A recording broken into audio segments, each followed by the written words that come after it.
अध्याय 161 पादप तत्व। असहमति जताने वाले लोगों की संख्या निश्चित रूप से कम नहीं थी। मो फैन ने देखा कि निकास द्वार के पास लोगों की कतार एक लंबी अजगर की तरह बन चुकी थी। उनके चेहरों से वह समझ गया कि उन सभी के चेहरे पर एक ही भाव था, मानो कह रहे हो, धिक्कार है, मैं तुम्हें मार गिराऊंगा। मेरा नाम जूंग लिफेंग है, मैं जूंग परिवार का शिष्य हूँ। जब से तुमने इस मंच पर कदम रखा है, मुझे तुम पसंद नहीं आए। क्या तुम्हें लगता है कि तुम्हारे पास समनिंग एलिमेंट होने से तुम बड़े हो गए हो? मैं तुम्हें जूंग परिवार की ताकत का स्वाद चखाऊंगा। जूंग लिफेंग जब मंच पर आया तो उसके चेहरे पर विद्वता का भाव झलक रहा था। मो फैन के पास यह मानने के अलावा कोई चारा नहीं था कि इस व्यक्ति का रूप रंग बुरा नहीं था।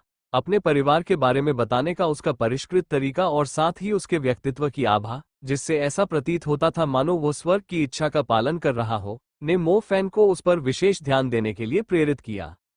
स्वाभाविक रूप से मो फैन केवल उसकी कही बातों के कारण ही सतर्क नहीं हुआ, बल्कि इसलिए सतर्क हुआ क्योंकि मो फैन को महसूस हुआ कि यह व्यक्ति अन्य लोगों की तुलना में एक अलग ही आभास देता है। अरे कट्टरपंथी, मैं तुम्हारे उस दरिंदे को खत्म कर दूंगा जो दूसरों पर अत्याचार कर रहा है और फिर तुम्हें सबक सिखाऊंगा। जूंग लिफेंग ने अपनी आस्तीनें ऊपर चढ़ा ली। स्पिरिट वुल्फ इंसानों से ज्यादा बकवास नहीं करता था, उसके पंजे पहले ही पूरी तरह से फैल चुके थे। जूंग लिफेंग में वाकई वो क्षमता थी। वायु तत्व विंड ट्रेल्स के प्रति उसकी समझ पहले वाले बड़े सिर वाले व्यक्ति की तुलना में कहीं अधिक निपुण थी। स्पिरिट वुल्फ के तीसरे स्तर तक पहुंचने के बाद जूंग लिफेंग ने पहले ही बीस्ट बैटल केज के चारों ओर एक पवन पथ बना लिया था। सभी ने जूंग लिफेंग को एक निश्चित स्थान पर रुकते और फिर अगले ही पल उस क्षेत्र से गायब होते देखा। स्पिरिट वुल्फ 3 बार हमला करने पर भी जूंग लिफेंग के दाहिने हाथ पर एक छोटा सा घाव ही कर पाया था।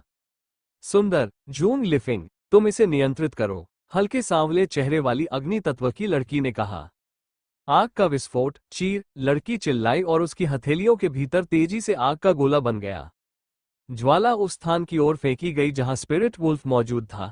स्पिरिट वुल्फ के बचने से पहले ही ज्वाला भड़क उठी।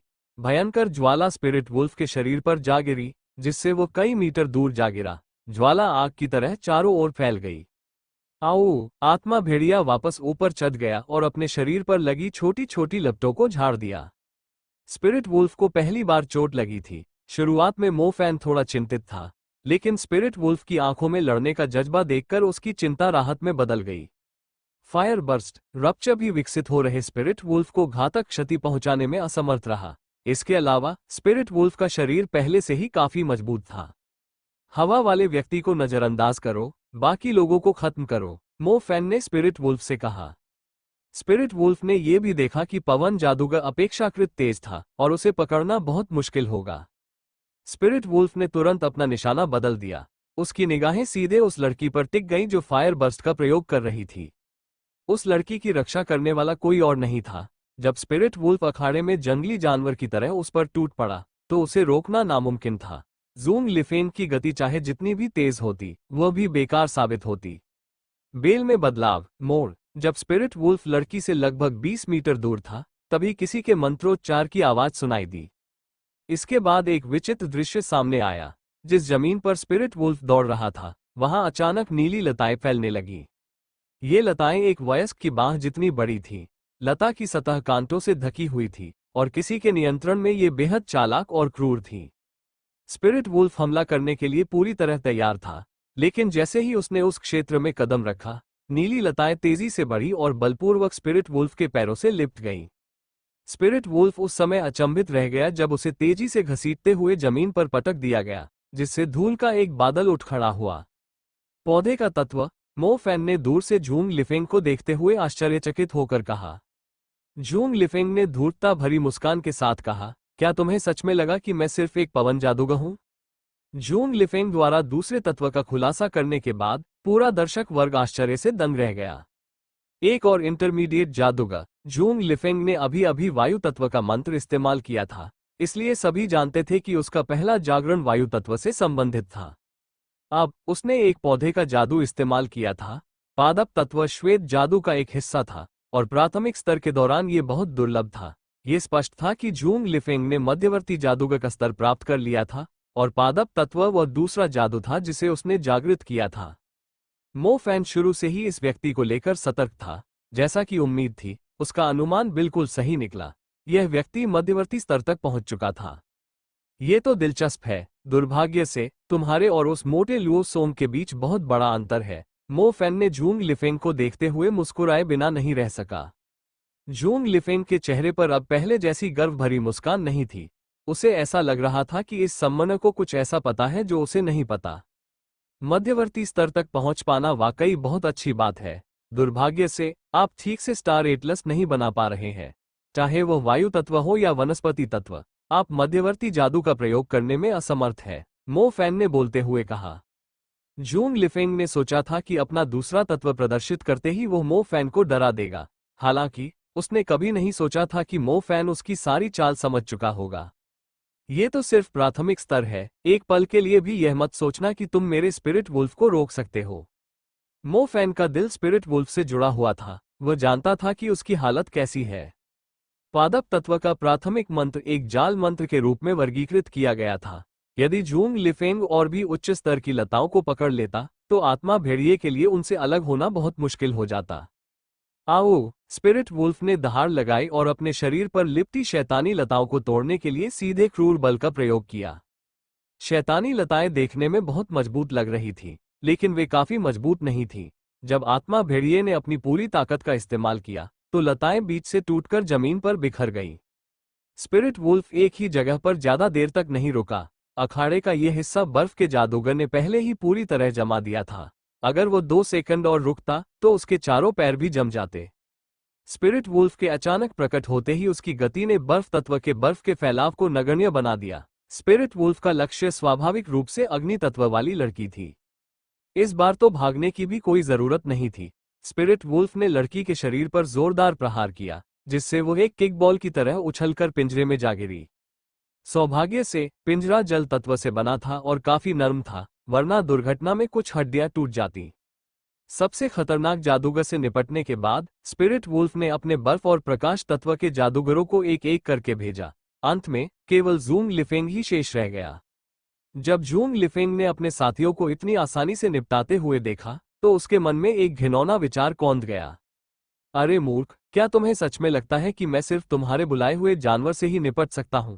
अगर किसी बुलाने वाले को खुद की रक्षा करना नहीं आता तो उसका बुलाया हुआ जानवर चाहे कितना भी शक्तिशाली क्यों न हो, बेकार हो जाएगा। जूंग लिफेंग अचानक गायब हो गया। जब स्पिरिट वुल्फ दूसरों से निपटने में व्यस्त था तब जुआंग लिफेंग ने वास्तव में अपनी पवन सुरंग का उपयोग करते हुए मो फैन की ओर दौड़ लगाए। जूंग लिफेंग का ये कदम सबकी उम्मीदों से परे था। इस प्रतियोगिता में प्रतिभागियों को बुलाए गए राक्षसों को नष्ट करना था।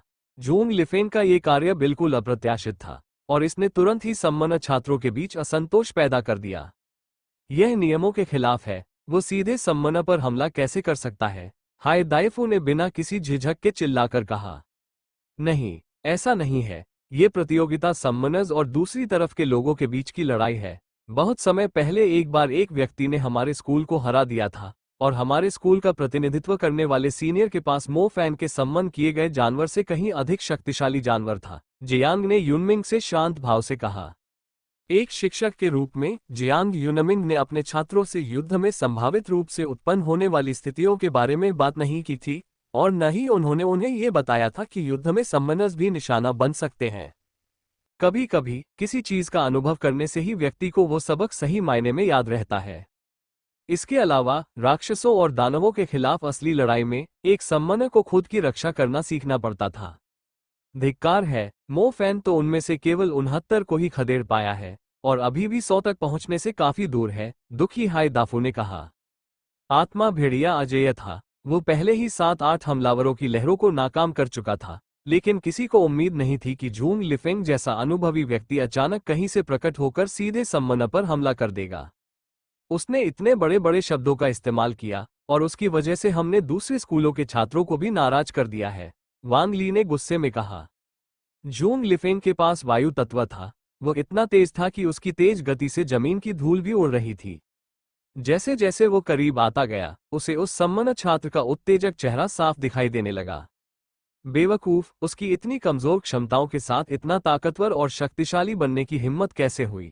जूंग लिफेंग अपनी जादुई शक्तियों का इस्तेमाल किए बिना भी अपनी तेज गति से इस सम्मन छात्र को आसानी से हरा सकता था। बेशक जूंग लिफेंग अभी भी मो फैन द्वारा की गई हर हरकत को ध्यान से देख रहा था और उसने मो फैन द्वारा किसी भी जादुई उपकरण का उपयोग करने का कोई भी संकेत दिखाने पर हमले के दूसरे तरीके में बदलने के लिए खुद को तैयार कर लिया था। रोशनी, इस आदमी के हाथ पर रोशनी क्यों है? ऐसा नहीं लगता कि वो किसी जादुई उपकरण का इस्तेमाल कर रहा है। 1 मिनट रुको, बैंगनी रोशनी। जूंग लिफेंग की अभिव्यक्ति एक पल में स्तब्ध हो गई। कुछ खास तत्वों को छोड़कर बैंगनी किरणें उत्सर्जित करने वाला एकमात्र तत्व बिजली का तत्व है। मुझे याद नहीं कि मैंने कभी कहा हो कि मैं एक इंटरमीडिएट मैज नहीं हूं, मो फैन ने व्यंग्य भरी निगाहों से कहा और उसकी आंखों से चमकीली बैंगनी किरणें निकलने लगीं। बैंगनी रंग का तारापथ बन गया और अनगिनत बिजली की चिंगारियां मो फैन के चारों ओर रेंगते हुए सांपों की तरह चमक उठी। बिजली की मार, भयंकर चाबुक। इस दूरी पर जूंग लिफेंग के पास अपने किसी भी रक्षात्मक जादुई उपकरण को सक्रिय करने के लिए 1 सेकंड का भी समय नहीं था। बिजली की चिंगारियां पलक झपकते ही आपस में मिल गईं और भयंकर बैंगनी सांपों में बदल गईं, जो जूंग लिफेंग की ओर निर्दयता से झपटे और अपने शरीर को कोड़े की तरह घुमाने लगे। सांपों को देखते ही जूंग लिफेंग ने तुरंत प्रतिक्रिया दी और उनके हमलों से बचने की कोशिश की। हालांकि मो फैन जानता था कि यह आदमी बहुत तेज गति से चल सकता है, इसलिए उसने विशेष रूप से दूसरे स्तर की बिजली की मारक क्षमता को सक्रिय कर दिया। लगातार और विनाशकारी बिजली के कोड़ों से हर तरफ वार करते हुए जूंग लिफेंग उसके हमलों से बच नहीं पाएगा, चाहे वो उससे दोगुनी गति से ही क्यों ना हो। एक बार जब उस पर बिजली की एक बौछार पड़ती थी तो दूसरी बौछारें शिकार का पीछा करते हुए सांपों की तरह लक्ष्य की ओर झपटती थीं और फिर अंततः लक्ष्य पर आकर उसे निगल जाती थीं। जूंग लिफेंग की पवन रेखा बिजली के कोड़े से नष्ट हो गई और उसके पूरे शरीर पर बैंगनी बिजली की चिंगारियां भड़क रही थीं। अब वो एक उंगली भी नहीं हिला सकता था, दौड़ना तो दूर की बात थी। आप में से 80 लोग। दूसरी ओर मो फैन ने लाइटिंग स्ट्राइक को पूरी तरह से नहीं छोड़ा, क्योंकि जूंग लिफेंग बेहोश हो सकती थी। मुस्कुराते हुए मो फैन ने लकवाग्रस्त जूंग लिफेंग की अनदेखी की, क्योंकि वह जूंग लिफेंग की विफलता को अपनी अंतिम जीत की राह में एक और छोटी सी घटना ही मानता था। जूंग लिफेंग जमीन पर गिरा हुआ था, उसका चेहरा पीला पड़ गया था। उसने मो फैन की ओर देखा, जो ठीक उसके सामने खड़ा था। मध्यम स्तर का जादूगर, इसमें कोई आश्चर्य नहीं कि उसने सबको उकसाने की हिम्मत की। जब जूंग लिफेंग असफल हुआ तो बाहर सीटों पर बैठे सभी लोग चौंक गए। यह अपने आप में ही काफी आश्चर्यजनक था कि जूंग लिफेंग ने जादू का एक और तत्व प्रदर्शित किया था। आखिरकार इसका मतलब ये था कि नए छात्रों में एक और मध्यवर्ती स्तर का जादूगर मौजूद था। हालांकि जूंग लिफेंग द्वारा दिए गए सदमे से उबरने से पहले ही उस अभिमानी सम्मनर ने अचानक बिजली के हमले से सभी को और भी चौंका दिया। वो एक मध्यवर्ती स्तर का जादूगर भी था। धिक्कार है, हमें पता है कि पल इंस्टीट्यूट में बहुत सारे प्रतिभाशाली छात्र थे, लेकिन इतने सारे मध्यवर्ती स्तर के जादूगर नहीं होने चाहिए। नए छात्र तो 20 साल के भी नहीं थे, और जो 20 साल की उम्र से पहले ही मध्यवर्ती स्तर के जादूगर बन गए थे, वे सब तो वाकई असाधारण थे। अब लुओ सोन को मिलाकर उनमें से 3 हो चुके थे। शायद बाद वाले दोनों ने कोई कठिन मध्यवर्ती स्तर की जादुई शक्तियां हासिल नहीं की, लेकिन उनकी उस असाधारण प्रतिभा को देखते हुए ये केवल समय की बात है कि वे ऐसा करने में कामयाब हो जाएंगे। क्या वो भी बिजली का जादूगर है? पोनीटेल वाली एक लड़की ने हैरानी भरे चेहरे से जू शाओटिंग को देखते हुए पूछा। जू शाओटिंग ने उसके सवाल पर सिर्फ मुस्कुरा दिया और कुछ नहीं कहा। उस समय मो परिवार में हुई लड़ाई के बाद, मो फैन की शक्ति को देखने के बाद, जो उसकी अपनी शक्ति से कहीं अधिक थी, जू शाओटिंग ने मो फैन के सामने गर्व से व्यवहार करना तुरंत बंद कर दिया था। तो क्या उसने कोई मध्यवर्ती बिजली तत्व जादू हासिल किया था? पोनीटेल वाली लड़की ने पूछा। मुझे नहीं पता, जू शाओटिंग ने सिर हिलाते हुए जवाब दिया। तो फिर उसे रोकना नामुमकिन है। एक विकसित स्पिरिट वुल्फ और लाइटनिंग स्ट्राइक में उसकी विशेषज्ञता के साथ कोई भी उसे हरा नहीं पाएगा। जीत तभी मिलेगी जब हम इसे लंबा खींचेंगे, इतनी देर तक खींचेंगे कि उसकी आत्मा का भेड़िया अपनी सारी ऊर्जा खर्च कर दे। समय धीरे धीरे बीतता गया, क्योंकि एक के बाद एक चुनौती देने वाले सामने आते रहे।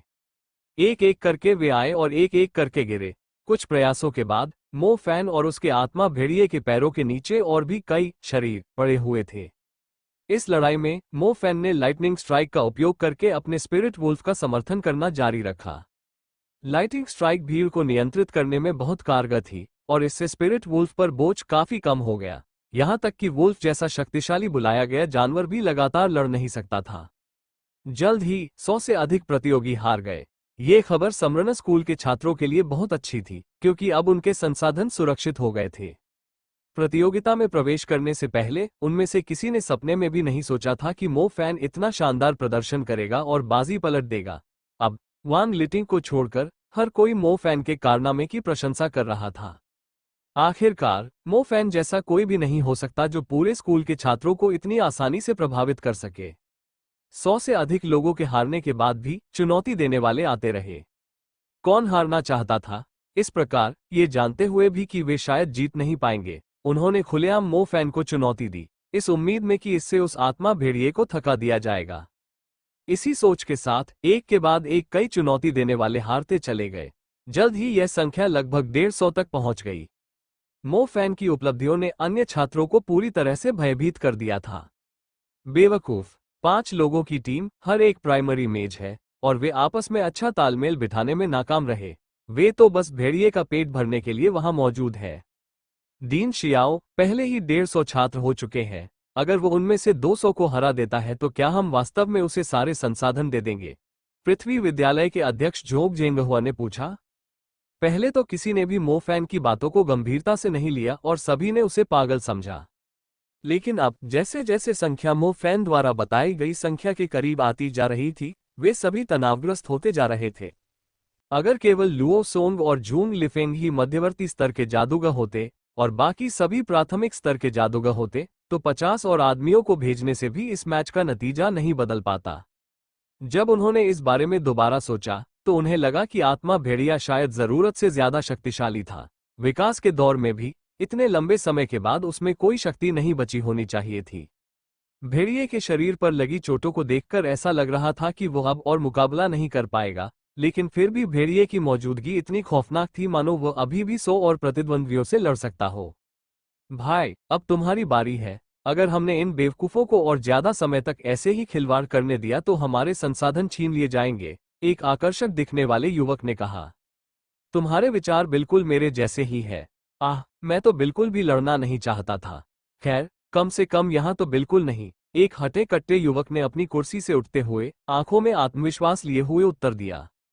ये तो वाकई दिलचस्प है। एक अनजान व्यक्ति शंघाई आया और इतना हंगामा मचा दिया। किसने सोचा होगा कि राजधानी का कोई व्यक्ति हमसे सारी वाहवाही छीन लेगा, और फिर ये नन्हा सा शख्स यहाँ है। बाय कांगफेंग, स्टार एटलस को पूरा करने वाले तुम हम में से पहले व्यक्ति थे, इसलिए अब सारी वाहवाही तुम्हारे लिए छोड़ देते हैं। एक और सुरुचिपूर्ण और शालीन व्यक्ति ने अपनी उंगली में पहनी एक महंगी अंगूठी से खेलते हुए कहा। बिल्कुल, आप में से कुछ लोगों को मेरी यही सलाह है।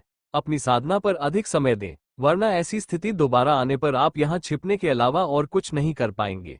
आपने मोडू के चारों परिवारों को शर्मिंदा किया है। बलवान बलवान बाई कांगफेंग हंसते हुए बोला। हम ऐसे लोग तो हमेशा होते हैं जिन्हें कम उम्र में ही इंटरमीडिएट स्तर में प्रवेश पाने का सौभाग्य प्राप्त होता है, लेकिन उसके बाद क्या?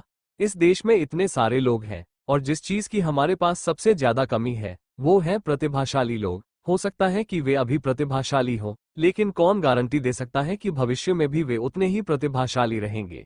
शेन शानहे ने पलटवार किया। अपने स्टार एटलस को ठीक से नियंत्रित करना सीखो। मैं इस बदमाश की जीत का सिलसिला अभी खत्म कर दूंगा और पल इंस्टीट्यूट के छात्रों को बता दूंगा कि हमारा बाई परिवार शंघाई का बादशाह है।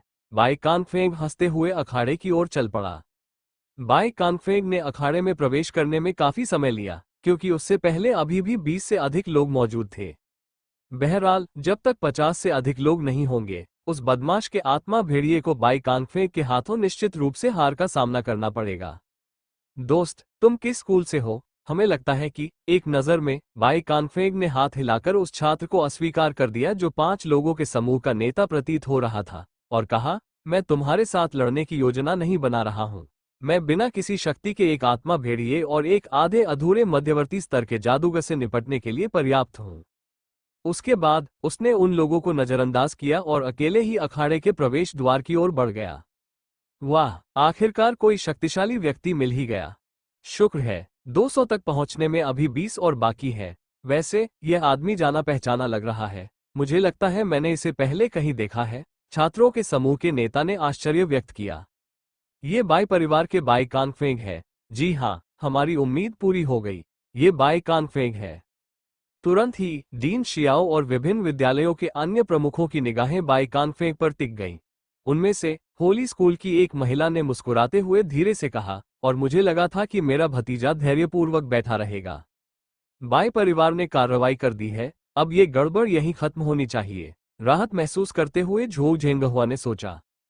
नए छात्रों को दिए गए संसाधन शायद बाई परिवार जैसे बड़े परिवारों के लोगों को आकर्षित न कर पाएं, लेकिन जब पर्ल इंस्टीट्यूट की प्रतिष्ठा खतरे में हो तो वे शायद चुप नहीं बैठ सकते, उस महिला ने कहा। अखाड़े में बाई कांगफेंग पहले से ही अकेले खड़े थे, पूरी तरह से आत्मविश्वास से भरे हुए। वो बिल्कुल लुओ सोंग जैसा दिखता था, जिसने कुछ देर पहले ही अकेले दम पर तीनों सम्मन छात्रों को पराजित किया था।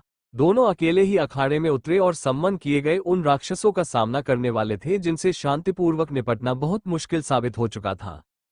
तुम मो फैन हो? बाई कांगफेंग ने मुस्कुराते हुए पूछा।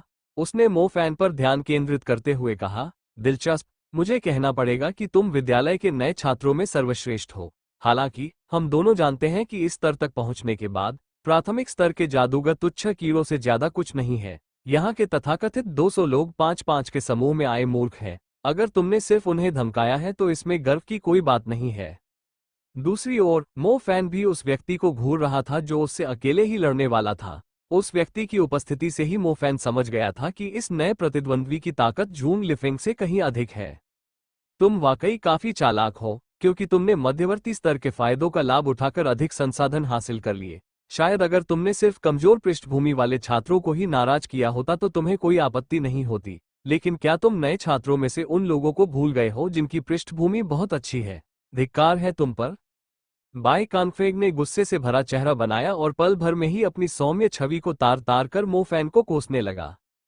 हालांकि जैसे ही उसने देखा कि मो फैन उसके बोलते बोलते ही बैंगनी रंग का तारा एटलस बनाने लगा है, उसने तुरंत ही गाली देना बंद कर दिया। अगर उसकी इंद्रियों ने उसके चारों ओर भारी मात्रा में बिजली की ऊर्जा जमा होते हुए महसूस न किया होता, तो बाई कांगफेंग को शायद तारा एटलस के बनने का एहसास भी न होता, क्योंकि इस धूर्त ने आत्मा भेड़िए के शरीर का इस्तेमाल करके उसकी दृष्टि को अवरुद्ध कर दिया था। चुप रहो ना, मो फैन ने डांटते हुए कहा। बाई कांगफेंग अवाक रह गया। मो फैन के पैरों के नीचे स्टार एटलस पूरी तरह से बन चुका था। स्टार पाथ्स बैंगनी ऊर्जा का संचार करने लगे थे, और हर बार जब ऊर्जा एक स्टार पाथ से दूसरे स्टार पाथ में जाती थी तो लाइटनिंग स्टार एटलस की शक्ति धीरे धीरे बढ़ती जाती थी। जब समय आ गया तो मो फैन ने अपनी तर्जनी उंगली ऊपर नीले आकाश की ओर उठाई। बिना किसी दिखावटी चाल या संकेत के मध्यवर्ती स्तर की बिजली की जादुई शक्ति अचानक प्रकट हुई। इससे बिना किसी और दिखावे के जान से मारने की तीव्र इच्छा का एहसास हुआ। जैसे ही मो फैन ने अपनी उंगली ऊपर की ओर उठाई, अचानक बाई कांगफेंग के ऊपर गरजते बादल बन गए। कुछ ही देर में पूरे मैदान में बिजली कड़कने लगी और उसका कहर बरपाने लगी। होंग! अखाड़े में कान फाड़ देने वाली बिजली की कड़क गूंज उठी, जिससे कुछ छात्रों ने डर के मारे अपने कान ढक लिए। मो फैन की आंखों के सामने आसमान से बैंगनी बिजली गिरी और वो बिजली का झटका सीधे बाई कांगफेंग की ओर ऐसे बढ़ा जैसे कोई अजगर अपने शिकार की ओर दौड़ रहा हो। एक विनाशकारी धमाके के साथ बिजली सीधे बाई कांगफेंग पर गिरी। बिजली गिरने से पहले ही बाई कांगफेंग के आसपास की जमीन भारी मात्रा में बिजली के कारण फटने लगी थी। ऊर्जा इतनी प्रबल थी कि छात्रों की सुरक्षा के लिए वहां खड़े शिक्षक गुहान भी भौहें चढ़ाकर थोड़ा घबराए हुए दिखाई दिए। सच कहूं तो वह भी समय पर प्रतिक्रिया नहीं दे पाया, और अब उसे ये भी संदेह था कि क्या वह बाई कांगफेंग को मो फैन द्वारा छोड़े गए इस बिजली के जादू से बचाने में मदद कर पाएगा या नहीं। धमाका! भयंकर बिजली गिरने से अखाड़े का फर्श चकनाचूर हो गया। हालांकि वज्रपात तेज और शक्तिशाली था, लेकिन बिजली गिरने जितना प्रभावशाली नहीं था। फिर भी इसमें सभी मध्यवर्ती मंत्रों में सबसे अधिक विनाशकारी शक्ति थी। अगर बाई कांगफेंग के पास कोई रक्षात्मक जादुई उपकरण नहीं होता तो वह निश्चित रूप से कुचल जाता। ठीक समय पर कहीं से एक सुनहरी किरण प्रकट हुई, जिसने बाई कांगफेंग को पूरी तरह से ढक लिया और एक सुनहरी बाधा में बदल गई। बाई कांगफेंग, जो आखिरकार सदमे से बाहर आ चुका था, ने तुरंत अपने रक्षात्मक जादुई उपकरणों को बुलाया। हालांकि ये स्पष्ट था कि शिक्षक गुहान का रक्षात्मक जादू उसके उपकरणों से पहले ही सक्रिय हो चुका था। इसके तुरंत बाद वज्रपात के प्रभाव से बाई कांगफेंग जमीन पर गिर पड़ा। उसके जादुई यंत्र और शिक्षक गुहान के जादू से वज्रपात की विनाशकारी शक्ति कुछ हद तक कम हो जाने के कारण उसे केवल मामूली चोटें आईं। हालांकि बाल बाल बचने के कारण बाई कांगफेंग अभी भी काम रहा था। हरामखोर, मैं तुझे जान से मार डालूंगा। बाई कांगफे गुस्से से खड़ा हो गया और उसकी आंखों में आग सी दौड़ गई। शिक्षक के संकेत देने से पहले ही यह लड़का हमला कैसे कर सकता है? और उसने बिना कुछ कहे ही इंटरमीडिएट लाइटनिंग स्पेल का इस्तेमाल कर दिया। बाई कांगफे सोच रहा था कि उसका प्रतिद्वंदी उससे कैसे निपटेगा। शायद वह भी उसी की तरह इंटरमीडिएट स्पेल का इस्तेमाल करेगा, लेकिन उसने कभी सोचा भी नहीं था कि नतीजा ऐसा होगा। तुम बाहर हो, गु हान ने बिना किसी झिझक के बाई कांगफे से कहा और राहत भरी लंबी सांस छोड़ी। क्या? क्यों? मेरे पास अभी भी मेरा जादुई कवच है, मुझे तुम्हारी मदद की जरूरत ही नहीं थी। ये तुम्हारी अपनी गलती है, गुस्से में भरे बाई कांगफे ने जवाब दिया। बाई कांगफे की निराशा के बीच गु हान ने ठंडे लहजे में जवाब दिया, अगर अभी मेरी वजह से ऐसा ना होता तो तुम शायद तुरंत मारे जाते। कम से कम जब उसने अपना मध्यवर्ती मंत्र पूरा किया तब तुमने अपने जादुई उपकरणों का उपयोग करने की तैयारी नहीं की थी। बकवास, मेरी प्रतिक्रिया की गति के साथ बाई कांगफे ने गुस्से से चिल्लाते हुए कहा। क्या उसे कुछ करने से पहले ही अयोग्य घोषित कर दिया गया? जी हाँ, उसने कर दिखाया। शुरुआत से ही उसने यह नहीं सोचा था कि उसका प्रतिद्वंदी मध्यवर्ती स्तर का बिजली का जादू चलाकर उसे चौंका देगा। हालांकि इसका मतलब यह नहीं था कि वह समय रहते अपने जादुई उपकरणों का इस्तेमाल नहीं कर सकता था। कितने बदतमीजी भरे हो, मेरी नजरों से दूर हो जाओ। गु हान ने बाई कांगफे पर जरा भी रहम नहीं दिखाया। उसने बस हाथ हिलाया और जमीन पर एक पवन तत्व तारा एटलस बना दिया। तेज हवा चलने लगी और गु हान के कपड़े उसके साथ लहराने लगे। पल भर में अखाड़े की सारी हवा मानो गायब हो गई। शिक्षक गु हान तूफान के केंद्र में खड़े थे, मानो किसी राक्षस की तरह भंवर से उठ रहे हों, ऊंचे और शक्तिशाली भाव से खड़े थे। बाई कांगफे हैरान होकर शिक्षक गु हान को खाली निगाहों से देखता रहा। अंत में उसने मो फैन और गु हान दोनों को गुस्से से घूरते हुए अखाड़े से नीचे उतर गया। वो बेहद निराश और तनावग्रस्त था क्योंकि कुछ भी करने से पहले ही उसे बाहर कर दिया गया था। और यही वो बात नहीं थी जिसने उसे सबसे ज्यादा परेशान किया। उसे लगा कि उसके जादुई उपकरण मो फैन के हमले का सामना करने में उसकी मदद कर सकते थे, लेकिन उस दखलंदाज शिक्षक ने उससे कहीं ज्यादा तेजी से कार्रवाई की। यदि कोई शिक्षक युद्ध के दौरान किसी के पक्ष में हस्तक्षेप करता था तो वह व्यक्ति अयोग्य घोषित हो जाता था, तो बाई कांगफे शांत कैसे रह सकता था?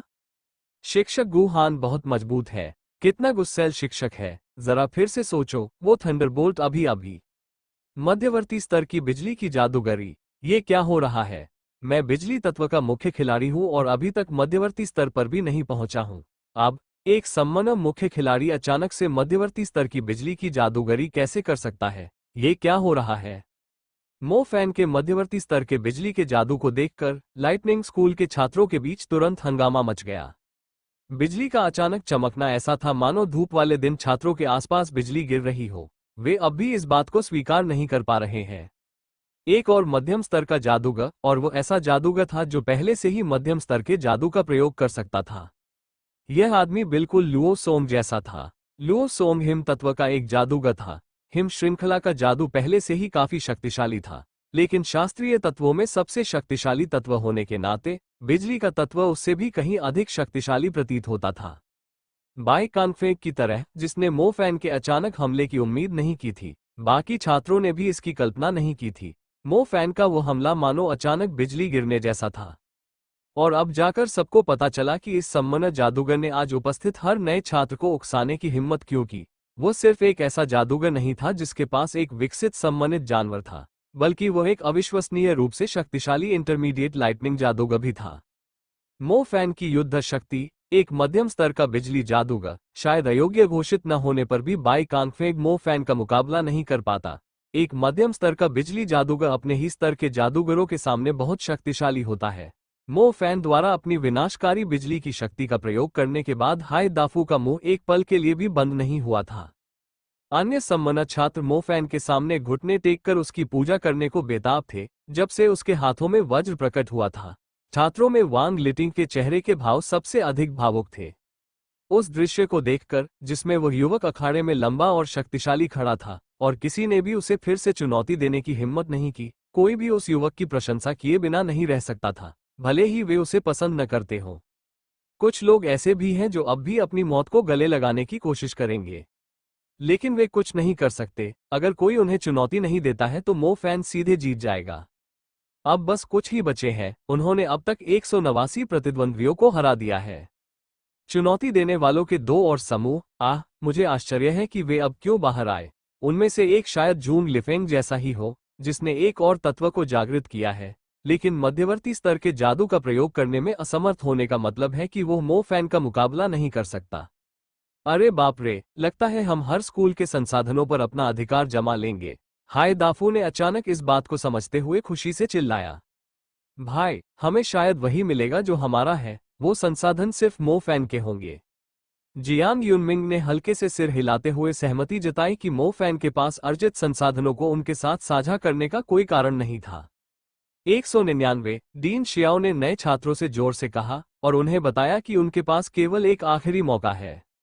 मैं ये स्पष्ट कर दूं, यदि आप अभी तक मध्यवर्ती स्तर में प्रवेश नहीं कर पाए हैं, या यदि आप प्रवेश कर चुके हैं लेकिन मध्यवर्ती स्तर का कोई जादू नहीं कर सकते, तो मेरा सुझाव है कि आप पीछे हट जाएं। यह अच्छी बात है कि आप में लड़ने का साहस और वीरता है, लेकिन यदि आप अंडे से चट्टान पर हमला करेंगे तो आप स्वयं को मूर्ख साबित करेंगे, झो झेंगहुआ ने कहा, जो अब और नहीं देख सकता था। और जैसे ही उन्होंने ये कहा, पूरा स्टेडियम शांत हो गया। लू सोंग ने अपनी मुठियां भींच ली। उसे अफसोस था कि वह अखाड़े में बहुत जल्दी क्यों आ गया, वरना अपनी पूरी ताकत लगाकर वो मो फैन को भी हरा सकता था। अब सभी नए छात्रों के लिए संसाधन मो फैन को दे दिए जाएंगे। ऐसा बर्ताव तो अमीर परिवारों के बच्चों को भी नहीं मिलता। और अगर मो फैन को सचमुच इतने सारे संसाधन मिल गए, तो ल्यो सोंग मो फैन से बहुत पीछे रह जाएगा। धिक्कार है, क्या मध्यवर्ती स्तर के जादूगर अब और नहीं थे? यह असंभव है, हमारे अलावा और भी लोग होंगे, वे बस इसमें शामिल नहीं होना चाहते क्योंकि मध्यवर्ती स्तर पर मौजूद लोगों के लिए संसाधन न के बराबर हैं। लेकिन सवाल यह है कि क्या वे खुद को उकसावे से रोक पाएंगे? एक मध्यम स्तर के बिजली के जादूगर से निपटना आसान नहीं हो सकता, लेकिन इस लड़के के पास जाहिर तौर पर कोई जादुई उपकरण नहीं है, तो डरने की क्या बात है? कोई तो इस चुनौती को स्वीकार करने के लिए तैयार है। अचानक दर्शकों के बीच से किसी की आवाज सुनाई दी। सन्नाटा पसरा हुआ स्टेडियम फिर से जीवंत हो उठा क्योंकि सबकी निगाहें नए प्रतियोगी पर टिक गईं। लेकिन उनकी दृष्टि में जो प्रकट हुआ, वह एक बेहद खूबसूरत और सुडौल युवती थी। उसकी सबसे खास बात यह नहीं थी कि उसने इस महत्वपूर्ण क्षण में आगे बढ़कर साहस दिखाया, बल्कि उसकी शांति थी। कुछ ही देर में किसी ने उसे पहचान लिया और उसका नाम पुकारा। मुनुजियाओ, क्या यह वही है? शान शेन्हे ने आश्चर्य से कहा, जब उसने प्रवेश द्वार की ओर बढ़ रही महिला की ओर देखा। दूसरी ओर बाई कांगफेंग भी स्तब्ध रह गया। धनी और कुलीन परिवारों में हर कोई इस महिला को जानता था, लेकिन साथ ही उनमें से किसी ने भी इस बात की कल्पना नहीं की थी। उन्होंने सोचा भी नहीं था कि यह महिला इस मामले में शामिल होगी। पूरा अखाड़ा शोरगुल से भर गया क्योंकि हर कोई बातें कर रहा था और एक दूसरे से सवाल पूछ रहा था, क्योंकि उन्हें उम्मीद नहीं थी कि अंतिम चुनौती देने वाली इतनी खूबसूरत महिला होगी। लगभग सभी लोग इस महिला के बारे में जानते थे, लेकिन ऐसा इसलिए था क्योंकि विद्यालय के उद्घाटन समारोह के दौरान उनकी सुंदरता ने छात्र छात्राओं के बीच हलचल मचा दी थी। नई छात्राओं के बीच उन्हें जल्द ही देवियों में से एक के रूप में मान्यता मिल गई। वो इतनी जल्दी इतनी मशहूर हो गई कि मो फैन जैसा व्यक्ति भी, जो गपशपों पर जरा भी ध्यान नहीं देता था, अपने रूममेट्स के जरिए इस महिला के बारे में जान गया, क्योंकि वे लगातार उसके बारे में बातें करते रहते थे। जैसे ही वो महिला अखाड़े में दाखिल हुई, मो फैन ने उसे गौर से देखा। तब उसे एहसास हुआ कि उसके बारे में उसने जो कुछ भी सुना था, वो उसकी सच्ची सुंदरता का वर्णन करने के लिए बिल्कुल अपर्याप्त था। उसके बारे में सुनी गई हर अफवाह उसकी सुंदरता का बखान करने में असमर्थ थी। वो इतनी शालीन और आकर्षक थी कि वह किसी भी इंसान की पहुंच से परे लगती थी, और यही बात उसे जानलेवा रूप से मोहक बनाती थी। बड़े शहरों की लड़कियां वाकई बेहतर होती हैं। मुझे पूरा यकीन है कि ऐसी लड़की से शादी करने के लिए कोई न कोई कीमत चुकाने को तैयार होगा। आओ, जाहिर है, आत्मा भेड़िया इस महिला की सुंदरता का आनंद लेने वाला नहीं था। उसकी आंखें हरी चमक रही थीं और वह गहरी सतर्कता और शत्रुता के साथ उसे घूर रहा था। स्पष्ट रूप से ऐसा भी महसूस हुआ कि यह महिला अपने सामने मौजूद तुच्छ प्यादों की तरह कोई साधारण व्यक्ति नहीं थी। तो तुम मुनुजियाओ हो? मो फैन ने उत्सुकता भरे स्वर में उससे पूछा। उस महिला ने मो फैन के सवाल पर हल्के से सिर हिलाया और लड़ने की उत्सुकता के अलावा कोई और भावना नहीं दिखाए। मो फैन को इस समय लगा कि यह महिला वाकई खूबसूरत है, लेकिन उसकी आंखों में उसे चाकू की नोक जैसी तीखी धार, लड़ने की सच्ची ललक दिखाई दी। इन सब बातों से यही संकेत मिलता था कि जिसे दूसरे लोग देवी कहते थे, वो महिला आसानी से घुलमिल जाने वाली नहीं थी। क्या हम कोई समझौता कर लें? मो फैन ने मुनुजियाओ से दूरी बनाए रखते हुए पूछा। ताकि बातचीत के दौरान वो उसे अचानक चौंका न दे। हालांकि उसे पूरा विश्वास था कि यह महिला ऐसा कुछ नहीं करेगी। हम मो नुजियाओ की आंखों में तुरंत ही भ्रम के भाव उभर आए। इस समय और किस बारे में बात की जा सकती थी? असल में मो नुजियाओ इस प्रतियोगिता में शामिल नहीं होना चाहती थी, लेकिन चूंकि यह प्रतियोगिता इस मुकाम तक पहुंच चुकी थी, इसलिए वह अब चुपचाप बैठकर अपने स्कूल के संसाधनों को किसी और द्वारा लूटे जाते हुए नहीं देख सकती थी। तुम ही आखिरी व्यक्ति हो जिसे मुझे चुनौती देनी है। अगर मैं तुम्हें हरा देता हूं तो मुझे बहुत सारे संसाधन मिल जाएंगे। मुझे लगता है कि तुम वाकई काफी ताकतवर हो। कैसा रहेगा अगर ऐसा हो? अगर तुम जीत भी गए तो भी तुम्हें अपने स्कूल के लिए संसाधनों का बहुत छोटा हिस्सा ही मिलेगा, और अगर मैं जीत गया तो मुझे सारे संसाधन मिल जाएंगे। मो फैन ने आशा से चमकती आंखों से कहा। दूसरी ओर मो नुजियाओ, जो कि एक बहुत ही बुद्धिमान व्यक्ति थी, ने मो फैन के इरादों को तुरंत समझ लिया। मो फैन के मकसद को जानकर उन्हें हंसी आई और शांत रहते हुए उन्होंने पूछा, तो क्या हुआ?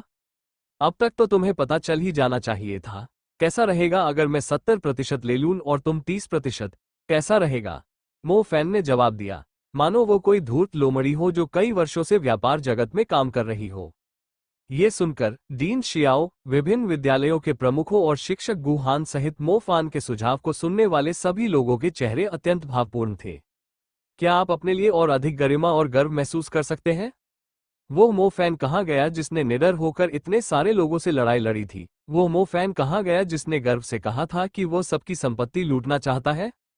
इतना निर्दयी व्यक्ति पलक झपकते ही इतना धूर्त और चालाक व्यापारी कैसे बन सकता है?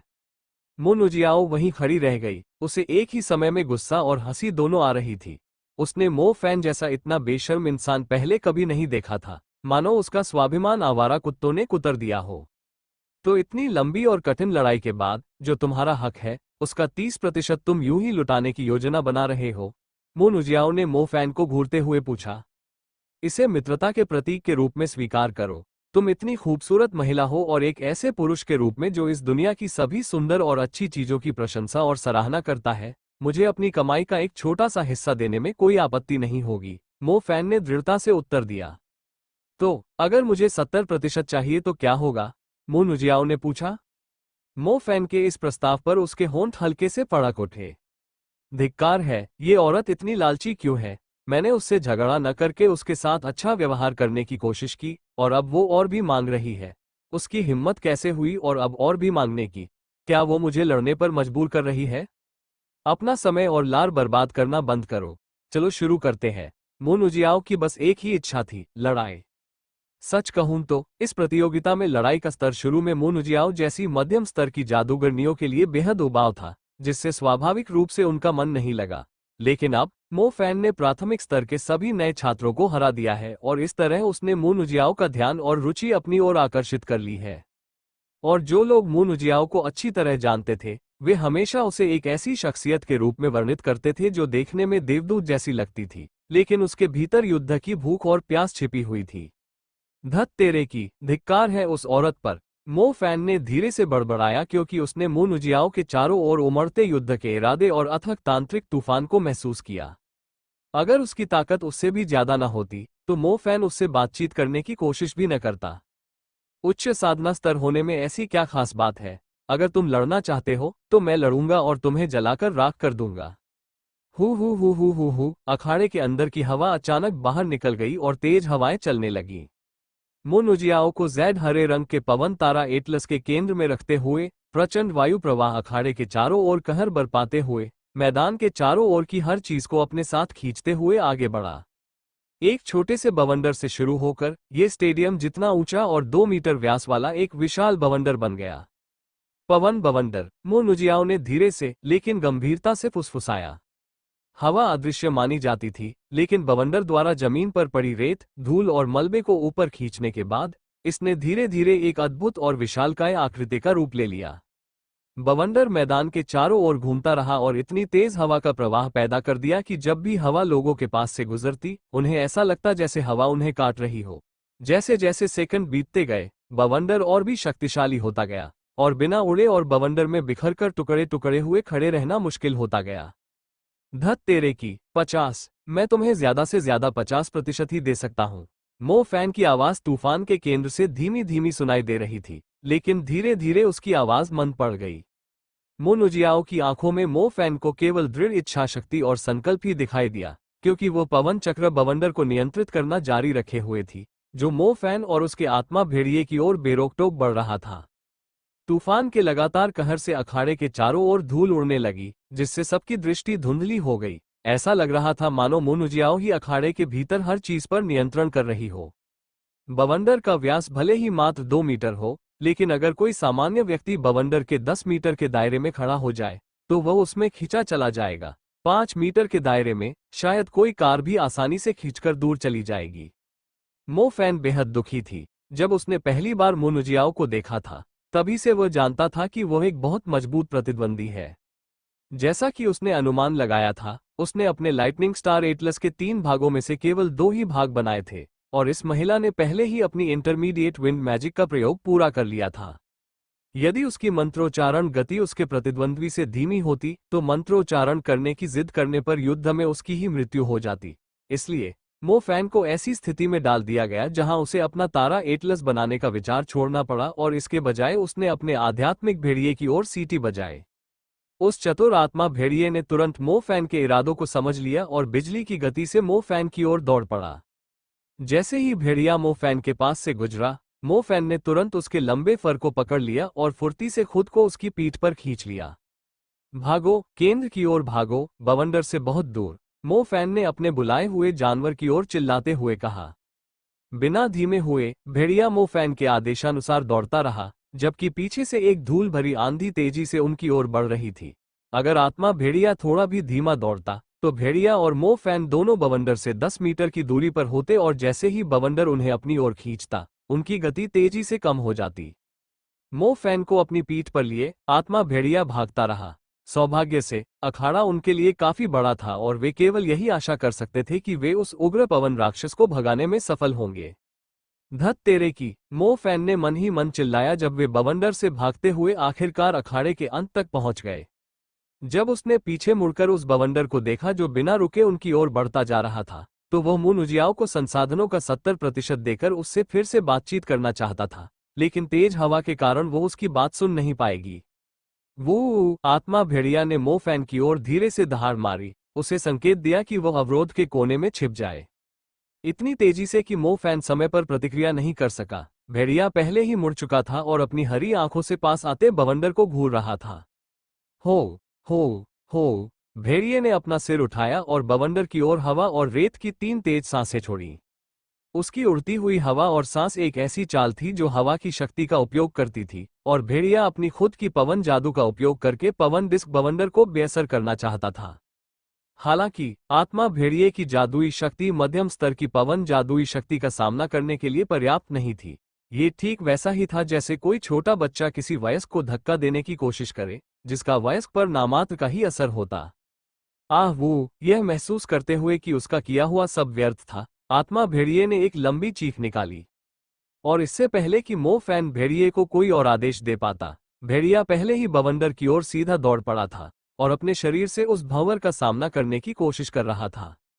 स्पिरिट वुल्फ, हैरान मो फैन ने बुदबुदाया, क्या भेड़िया अपने शरीर का इस्तेमाल करके पवन चक्र बवंडर से लड़ने की कोशिश कर रहा है? मो फैन को वो दिन अच्छी तरह याद था जब एक आत्मा भेड़िए के समान स्तर पर मौजूद उन्मादी एक आंख वाला भेड़िया एक मध्यवर्ती स्तर के जादू का सामना करने में विफल रहा था, और अब भले ही आत्मा भेड़िया बच जाए, बवंडर से टकराने के बाद उसकी हड्डियां भी चकनाचूर हो जाएंगी। धूल भरी आंधी के भीतर आत्मा भेड़िया अब स्पष्ट रूप से दिखाई नहीं दे रहा था। जो कुछ बचा था वो भेड़िए का प्रतिनिधित्व करने वाली एक काली आकृति थी जो तेजी से आगे बढ़ रही थी। अंत में मो फैन ने स्पष्ट रूप से अपने भेड़िए की आकृति को बवंडर के केंद्र की ओर फेंके जाते हुए देखा। बवंडर से टकराने के बाद उसका आत्मा भेड़िया जाहिर तौर पर हवा में उड़ गया। सौभाग्यवश भेड़िए का प्रयास व्यर्थ नहीं गया, क्योंकि बवंडर अंततः आगे बढ़ना बंद कर दिया और उससे टकराने के बाद हवा की शक्ति भी कम हो गई। तूफान के पीछे मुन उजियाओ को हवा में संघर्ष कर रहे आत्मा भेड़िए को देखने में बस 1 सेकंड का समय ही लगा। जैसे ही पूरा बवंडर थम गया, बुलाया गया जानवर 30 मीटर ऊपर से जमीन की ओर गिरने लगा। आत्मा भेड़िया पहले ही अपना संतुलन खो चुका था, वो सिर के बल गिर सकता था, जो तुरंत घातक हो सकता था। ऊपर, मुन उजियाओ ने अपने हाथ ऊपर उठाए, हवा का एक झोंका बनाया जिसने आत्मा भेड़िए को थोड़ा ऊपर उठाया, भेड़िए के गिरने की गति को धीमा कर दिया और उसे मृत्यु से बचा लिया। हालांकि जब भेड़िया जमीन पर गिरा तब भी उसे गंभीर चोट लगी, जिससे वो पूरी तरह से चलने फिरने में असमर्थ हो गया। पवन चक्र के आकार का बवंडर पल भर में प्रकट हुआ और पलक झपकते ही गायब भी हो गया। बैरियर के दूसरे छोर पर मो फैन ने जैसे ही देखा कि आत्मा भेड़िया मौत से बच गया है, राहत की सांस ली। आपकी दया के लिए धन्यवाद, लेकिन मैं बिना लड़ाई के आत्मसमर्पण नहीं करूंगा, मो फैन ने दूर खड़ी मुनुजियाओ को तीखी निगाहों से घूरते हुए चिल्लाकर कहा। शुरुआत से ही मो फैन इस महिला को एक बहुत खतरनाक प्रतिद्वंद्वी मानता रहा है, और वो सही था। आत्मा भेड़िए ने अपनी जान जोखिम में डालकर अपनी बची हुई सारी ताकत निचोड़कर अपने स्वामी के प्रतिद्वंद्वी के हमले को नाकाम कर दिया। मो फैन को लगा कि उसे अपने वफादार बुलाए हुए जानवर को निराश नहीं करना चाहिए। मुझे अपनी असली ताकत दिखाओ, मो नुजियाओ ने कहा। मो फैन ने अपने बुलाए हुए जानवर को तुरंत वापस उसी आयाम में भेज दिया ताकि वह आराम कर सके और ठीक हो सके। आखिरकार वह भेड़िया लंबे समय से उसके लिए लड़ रहा था, और इस महिला से निपटना उसे खुद ही करना था। उसी समय बिना किसी देरी या झिझक के मो नुजियाओ ने एक और स्टार एटलस बनाना शुरू कर दिया, जो उसके चारों ओर दिखाई देने वाले अनगिनत स्टार पाथ से स्पष्ट रूप से दिखाई दे रहा था। मेरे रहते नहीं, मो फैन चिल्लाया, जो स्पष्ट रूप से नहीं चाहता था कि उसकी प्रतिद्वंदी को अपना जादू चलाने का मौका मिले। उसने अपना हाथ उठाया और पल भर में एक बैंगनी रंग का तारा पथ बन गया। मो फैन के सिर के ऊपर बैंगनी बिजली बनने लगी। एक झटके में और एक झटके के साथ बैंगनी बिजली सीधे अखाड़े के पार चली गई और सीधे मो नुजियाओ की ओर उड़ गई, जो अपना स्टार एटलस बनाने के आधे रास्ते में थी। बिजली को आते देख मो नुजियाओ को अनिवार्य रूप से हमले से बचना पड़ा और परिणामस्वरूप वो जिस मंत्र का प्रयोग कर रही थी वो बाधित हो गया। मो नुजियाओ ने इसकी कल्पना भी नहीं की थी। उसे लगा था कि वह अपनी मध्यम स्तर की जादुई शक्ति से उससे लड़ेगा, लेकिन उसके प्रतिद्वंदी ने एक बुनियादी स्तर के जादू का इस्तेमाल करके उसके जादू को बेअसर कर दिया, जो आश्चर्यजनक रूप से काफी कारगर साबित हुआ। स्टार पाथर ने तेजी से एक लाइटनिंग स्टार एटलस का निर्माण किया, जिससे उसके आसपास ऊर्जा का प्रवाह हुआ और वह ऊर्जा सीधे मोफैन में समाहित हो गई। उसके भीतर ऊर्जा का विस्फोट हुआ, उसके बाल खड़े हो गए और उसके शरीर के चारों ओर बिजली चमकने लगी। एक चीख के साथ मो फैन ने अपनी उंगली आकाश की ओर उठाई और उग्र बिजली को आकाश से नीचे लाकर एक भयानक बिजली के बोल्ट में बदल दिया। एक मध्यवर्ती स्तर की बिजली की जादुई शक्ति उत्पन्न हुई और मो नुजियाओ के शिखर पर गरजते बादल दिखाई दिए। हुआ अखाड़े के चारों ओर कान फाड़ देने वाली चीख के साथ गरजते बादल ने सबका ध्यान अपनी ओर खींच लिया। बादलों से बैंगनी बिजली तेजी से नीचे आए, अपनी निर्मम शक्ति से पूरे इलाके को चीरती हुई और बेरहमी से मो नुजियाओ की ओर बढ़ी। विंड डिस्क टॉर्नेडो के विपरीत, जो तबाही मचाने से पहले अपने चारों ओर की सारी हवा को बाहर निकालकर एक बवंडर का रूप ले लेता है, लाइटनिंग बोल्ट अधिक सीधा सादा होता है। यह आसमान से बरसने से पहले पर्याप्त ऊर्जा को अवशोषित कर लेता है। इस प्रकार बिजली का झटका भले ही हवा के बवंडर की तरह आसपास के क्षेत्र में तबाही न मचा पाए, लेकिन अगर बिजली का झटका किसी व्यक्ति पर सटीक रूप से गिरे तो इस बात की बहुत अधिक संभावना है कि वो व्यक्ति इसकी भयानक शक्ति के कारण मौके पर ही मर जाएगा। थंडरक्लैप की शक्ति इतनी प्रबल थी कि वह पलक झपकते ही किसी भी चीज को नष्ट कर सकती थी और कोई निशान नहीं छोड़ती थी। यही कारण था कि बाइकांग फैंग के पास जादुई उपकरण होने के बावजूद भी शिक्षक गुहान ने तुरंत कार्रवाई की। वास्तव में मध्यस्तरीय बिजली जादू थंडरक्लैप अत्यंत निर्मम था। जादुई उपकरणों के साथ भी बाइकांग फैंग शायद पल भर में ही नष्ट हो जाता। इसलिए भले ही बाइकांग फैंग को पूरा भरोसा था कि वह मो फैंग के हमले को विफल कर सकता है, शिक्षक गुहान ने अपने कर्तव्य में लापरवाही करने का जोखिम नहीं उठाया। और अब मो नुजियाओ को भी उसी स्थिति का सामना करना पड़ा जिसका सामना बाइकांग फैंग ने किया था। जब बिजली कड़कती है तो विनाशकारी हमले से बचने में नाकाम रहने पर व्यक्ति को गंभीर चोटें लग सकती है, यहाँ तक कि उसकी मृत्यु भी हो सकती है। इसके अलावा सुरक्षात्मक जादुई उपकरण रखना भी पर्याप्त नहीं होता, क्योंकि बिजली कड़कते ही जादुई उपकरण और उसके मालिक दोनों चकनाचूर हो सकते हैं। लेकिन इस बार गुहान शांति से एक तरफ खड़ी रही। वो मो नुजियाओ के रक्षात्मक उपायों को पहले ही देख चुका था। इसके अलावा गुहान की दृष्टि से मो नुजियाओ उस मूर्ख बाइकांग फैंग की पहुंच से बिल्कुल बाहर थी। हवा की लकीरों में बहती परछाई मो नुजियाओ, जो अभी भी धीरे धीरे चल रही थी, अचानक तेजी से मुड़ गई जैसे ही उसके ऊपर भयंकर तूफान ने हवा को घेर लिया। तेज बिजली की चमक के बीच उसका सुडौल शरीर विंड ट्रेल्स पर फुर्ती से चलता हुआ दिखाई दे रहा था। उसकी तेज गति के कारण उसके कपड़े उसके शरीर के चारों ओर लहरा रहे थे। भयंकर बिजली ने अखाड़े में कहर बरपाया और अपनी अथाह शक्ति से जमीन में एक बड़ा सा छेद कर दिया, लेकिन मून उजियाओ उस जगह से 10 मीटर दूर जा चुकी थी। अगर स्टार ट्रेल के जारी होने से पहले लाइटनिंग स्टार एटलस पूरा हो जाता तो थंडरक्लैप निश्चित रूप से एक ऐसा हमला होता जिससे बचना असंभव होता। मो फैन के लिए यह दुर्भाग्यपूर्ण था, क्योंकि मून उजियाओ ने इस हमले के लिए पहले ही खुद को तैयार कर लिया था। उसने मन ही मन गु हान की प्रशंसा करते हुए सिर हिलाकर अपनी कृतज्ञता व्यक्त की। निर्मम और तेज, यही थी इंटरमीडिएट लाइटनिंग मैजिक की शैली। और मून उजियाओ ने जो कुछ किया था उससे यह स्पष्ट था कि उसे इंटरमीडिएट लाइटनिंग मैजिक की कुछ हद तक समझ थी, और इसलिए उसने बहुत पहले ही अपने विंड ट्रेल स्थापित कर लिए थे। इसके बाद उसे बस इतना करना था कि मो फैन के मंत्र पूरा होने का इंतजार करे, और जैसे ही गरजते बादल का आकार बने वो तुरंत अपनी स्थिति बदलकर उसके हमले से दूर हट जाए। अगर वो जरा पहले ही हिल जाती तो वो उसे फिर से निशाना बना लेता, और अगर वो बहुत धीमी होती तो उसकी हवा की गति बिजली के सामने कुछ भी नहीं होती। इसलिए उसने एक बहुत ही सटीक क्षण चुना और मो फैन के मध्यवर्ती थंडरक्लैप से बचने के लिए अपनी प्राथमिक जादुई शक्ति का इस्तेमाल किया। वाह, क्या गजब की महिला है! उसने सचमुच थंडरक्लैप से खुद को बचा लिया। अब स्तब्ध मो फैन ने सोचा।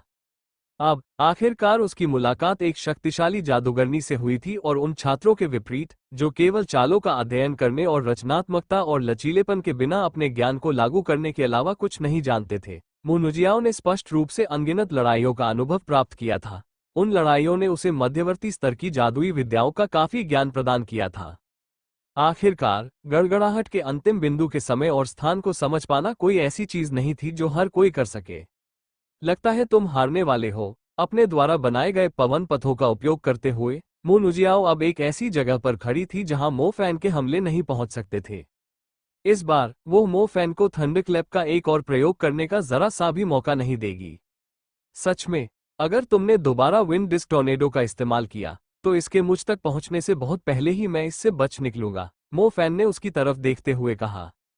पवन चक्र वाला बवंडर बहुत बड़े क्षेत्र को कवर कर सकता था, लेकिन उसकी गति अपेक्षाकृत धीमी थी। इसलिए अखाड़े के एक छोर से दूसरे छोर तक यात्रा करने के दौरान मो फैन के पास बवंडर से निपटने के उपाय करने के लिए पर्याप्त समय होता।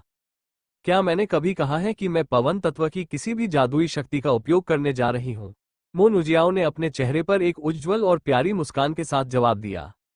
वो मुस्कान इतनी खूबसूरत थी, लेकिन मो फैन को उससे केवल अत्यधिक खतरे का आभास हो रहा था। कुनगाओल का जंगल। मून उजियाओ के पैरों के नीचे मुड़ी हुई लताओं जैसी हरी तारों की लकीरें दिखाई दी। वे जल्दी ही प्रकृति के प्रतीक में तब्दील हो गईं, जो संघनित जीवन शक्ति से ओतप्रोत थी। उसने अपने मंत्र का नाम इस प्रकार पुकारा मानो वो किसी लंबे समय से भूले हुए मंत्र को पढ़ रही हो। साथ ही वो प्रकृति के उन आत्माओं को नियंत्रित कर रही थी जो प्रकृति के प्रतीक के चारों ओर नृत्य कर रही थी। उंगली के एक झटके से उसने उस विशाल जीवन शक्ति को हरे प्रकाश में लिपटे एक अनाकर्षक बीज में बदल दिया। बीज मो फैन से कुछ ही दूरी पर जमीन पर गिरा। पल भर में सब कुछ बदल गया जब बीज जमीन में धंस गया। जमीन से कुछ उभर रहा था, और इससे पहले कि मो फैन कुछ प्रतिक्रिया कर पाता, अनगिनत अजीब दिखने वाले पेड़, लताएं और जड़ें जमीन से बाहर निकल आए। उन्होंने अपने चारों ओर अखाड़े की जमीन को एक तरफ धकेल दिया, और इससे भी ज्यादा डरावनी बात यह थी कि वे सभी एक स्पष्ट गति से परिपक्व हो रहे थे। कुछ तो आपस में लिपटकर और भी बीज पैदा करने लगे जो जल्दी ही खुलकर और भी शाखाएं और लताएं बन गईं, जबकि कुछ अपने आसपास फैलते रहे और अंत में एक ऐसा क्षेत्र बना लिया जो केवल पौधों से भरा हुआ था। कुछ सेकंड पहले यह इलाका रेत, चट्टानों और अन्य मलबे से भरा हुआ था, लेकिन अब इस इलाके में ऐसे पौधे उगाए हैं जो किसी विशालकाय राक्षस की तरह प्रतीत होते हैं जो किसी चीज की तलाश में किसी जगह पर आक्रमण कर रहा हो। स्पष्टतः इन पौधों में जीवन शक्ति को पहचानने की क्षमता थी। उन्होंने मो फैन को भांप लिया और अनियंत्रित रूप से बढ़ते हुए उसके चारों ओर घेरा बना लिया। जब भी मो फैन भागने की कोशिश करता, ये पौधे उसे रोकते नहीं, बल्कि तेजी से बढ़कर एक घना लता पत्थर का जंगल बन जाते और धीरे धीरे उसका रास्ता रोक देते। ये मून उजियाओ तो बहुत ताकतवर है, चोटी वाली लड़की ने विस्मय से कहा, और फिर पूछा, मो फैन हारने वाला है ना? कुन के जंगल की जेल से भागना लगभग नामुमकिन है। लेकिन मैं ऐसा नहीं सोचता, जू झाओ टिंग ने सिर हिलाते हुए असहमति जताई। शायद तुम्हारे दोस्त के पास अभी भी कोई चाल बाकी हो। क्या ऐसा संभव है? लड़की ने फिर पूछा। हालांकि जू झाओ टिंग ने उसके सवाल का जवाब नहीं दिया और मो फैन के चारों ओर जेल की तरह उगने वाले जंगल को ध्यान से देखती रही। वाह, कितना शानदार! हाँ, ये देवी इस दुष्ट राक्षस को हराने वाली है। हम लगभग अपने सारे संसाधन उसी की वजह से खो बैठे थे। अब से वही मेरी एकमात्र देवी होंगी। ये देखकर सभी नए छात्रों ने मु नुजियाओ के प्रति अपार कृतज्ञता और प्रशंसा व्यक्त की। अगर वह ना होती तो मो फैन उनके सारे संसाधन चुरा लेता। एक ऐसी महिला जो बेहद खूबसूरत हो लेकिन किसी भी काम में असमर्थ हो, वो केवल आपदा ही लाएगी। लेकिन एक ऐसी महिला जो सुंदर होने के साथ साथ बहुत सक्षम भी हो, उसे एक दयालु, शक्तिशाली और बलवान देवी के रूप में देखा जाएगा जो अपने लोगों को संकट से बचाएगी। जब वनस्पतियों से बनी जेल पूरी तरह से उभर आने के बाद सब कुछ शांत हो गया, तो मु नुजियाओ ने अपनी मुट्ठी भींची और धीरे धीरे जेल की ओर चल पड़ी। उसे भी पूरा विश्वास था कि मो फैन स्थिति को पलटने में सक्षम नहीं होगा। मो फैन अपनी सभी सम्मनक क्षमताओं का पहले ही उपयोग कर चुका है, और अगर उसके पास इससे भी अधिक शक्तिशाली सम्मनित जानवर होता, तो वो उसे बहुत पहले ही बाहर ले आया होता। इस समय तो उसकी बिजली की जादुई शक्ति भी उसे कुन के जंगल की कैद से नहीं बचा पाएगी। वो लड़ाई हार चुका था। पल भर में ही मु नुजियाओ कुन के जंगल की सीमा के करीब पहुंच गई है। कुन के जंगल में आक्रमण करने की कोई क्षमता नहीं थी, इसलिए मु नुजियाओ को काफी करीब जाकर मो फैन से आत्मसमर्पण करने के लिए कहना होगा। अगर मो फैन जिद्दी होती, तो वो उसे बवंडर देने और बिना किसी सुरक्षा उपाय के ऊंची इमारत से कूदने के रोमांच का स्वाद चखाने में कोई आपत्ति नहीं करती। पौधों के बीच की छोटी छोटी दरारों से होते हुए उसने फंसे हुए मो फैन को खोजना शुरू किया। उसे बेहद निराशा हुई जब वो कुछ कहने ही वाली थी कि अचानक उसे पता चला कि मो फैन का वहां कोई नामोनिशान नहीं था। कैसे? मु नुजियाओ का आत्मविश्वास तुरंत सदमे में बदल गया। चाहे किसी भी प्रकार की स्थिति बदलने की क्षमता हो, कुन के जंगल की कैद से कोई आसानी से नहीं बच सकता। ये पौधे बढ़ते समय व्यक्ति की जीवन शक्ति को महसूस करके उसका पीछा करते थे। इसलिए चाहे वो विंड ट्रेल हो, अर्थ बरो हो या कोई अन्य जादुई उपकरण, कोई भी आसानी से बच नहीं पाएगा। यही कारण था कि मु नुजियाओ को पूरा भरोसा था कि मो फैन भाग नहीं सकता, और इसी विश्वास के साथ वो उस जगह तक चलकर आई जहां वह अब खड़ी थी। उसे उम्मीद नहीं थी कि अनगिनत पौधों से बनी उस जेल में मो फैन नहीं मिलेगा। असंभव, बिल्कुल असंभव, तुम हार गए। दूसरी तरफ जंगल से एक बहुत गहरी आवाज आई। बेहद हैरान मु नुजियाओ ने उस दिशा में देखा तो पाया कि मो फैन पौधों की छाया से बाहर निकल रहा है। वो जंगल से बाहर नहीं निकला, बल्कि पौधों की छाया से निकला। अपनी असाधारण रूप से तीव्र इंद्रियों के बावजूद मो फैन छाया में रहकर बिना किसी चोट के बच निकलने में कामयाब रही। सच तो ये है कि कुन के जंगल की कैद से कोई भी बच नहीं पाएगा, सिवाय छाया तत्व जादू के। कुन के जंगल में ऊंचे ऊंचे पेड़ों, घनी लताओं और ढेर सारे पत्तों के कारण हर तरफ छाया ही छाया थी। इससे छाया तत्व के जादूगरों को स्वतंत्र रूप से घूमने के लिए एक विशाल क्षेत्र मिल गया था। घनी लताएं हो या शाखाएं, उनमें से कोई भी उस छाया को रोक नहीं सकता था जो स्वतंत्र रूप से घूम सकती थी। छाया तत्व, ये कैसे संभव है कि आप छाया तत्व की जादुई शक्तियों के स्वामी हैं? मु नुजियाओ ने अविश्वास से उसे घूरते हुए लगभग गिरते हुए कहा। इस समय वो हिलने डुलने की भी हिम्मत नहीं कर पा रही थी। मंत्रों का जाप करना तो दूर की बात थी। मो फैन उसके बेहद करीब था, और उसके हाथ में एक रेंगता हुआ बिजली का सर्प भी था। इतनी दूरी पर उसके पास प्रतिक्रिया करने या यहां तक कि किसी भी जादुई उपकरण का उपयोग करने का समय नहीं होगा। इसका तुमसे कोई लेना देना नहीं है। वैसे भी तुम ये लड़ाई पहले ही हार चुके हो, मो फैन ने कहा, और उसके हाथ में मौजूद बिजली का सर्प और भी भयंकर होता जा रहा था। ऐसा लग रहा था कि वो किसी भी समय हमला कर देगा। मु नुजियाओ की आंखों में क्रोध उभर आया। छाया तत्व, क्या वो जादू के बारे में मेरे सारे ज्ञान को चुनौती देने की कोशिश कर रहा है? इस व्यक्ति ने स्पष्ट रूप से समनिंग और लाइटनिंग एलिमेंट मैजिक दोनों का प्रदर्शन किया। तो फिर तीसरे तत्व की शक्ति क्यों है? क्या वो एक उन्नत जादूगर है? असंभव, बिल्कुल असंभव। इतनी कम उम्र में कोई भी उन्नत स्तर तक नहीं पहुंच सकता, यहां तक कि मैजिक कोर्ट के लोग भी नहीं। कोई विकल्प न बचते देख मु नुजियाओ अपने होंठ काटते हुए वहीं खड़ी रही। हार मानने से पहले उसने संक्षेप में अपने जादुई उपकरणों के साथ उस व्यक्ति से लड़ना जारी रखने के बारे में सोचा, लेकिन अंत में उसने उस मूर्खतापूर्ण विचार को त्याग दिया।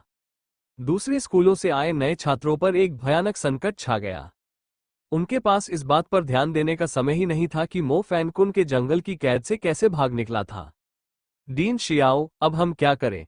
अन्य डीनों ने पूछा। क्या आपको नहीं दिख रहा कि भीड़ में अफरा तफरी मच गई है? हालांकि उन्हें ये ठीक से पता नहीं चल पाया था कि मो फैन कैसे बच निकला, लेकिन उनके सामने जो कुछ हुआ था वह पिछले 10 वर्षों में कभी नहीं हुआ था। ये स्पष्ट था कि इस स्थिति से निपटना और भी मुश्किल होने वाला था। क्यों न हम मो फैन को आत्मसमर्पण करने के लिए मना लें। मामला हाथ से निकल रहा है, झोंग झेंगहुआ ने कहा। पहले उन्हें यह संभव नहीं लग रहा था, इसलिए उन्होंने डीन शियाओ की बात आज्ञाकारी रूप से मान ली। किसने सोचा होगा कि मो फैन सिर्फ एक कुशल सम्मन जादूगर ही नहीं, बल्कि एक ऐसा जादूगर भी था जो मध्यम स्तर की बिजली तत्व की जादुई शक्तियों का प्रयोग कर सकता था।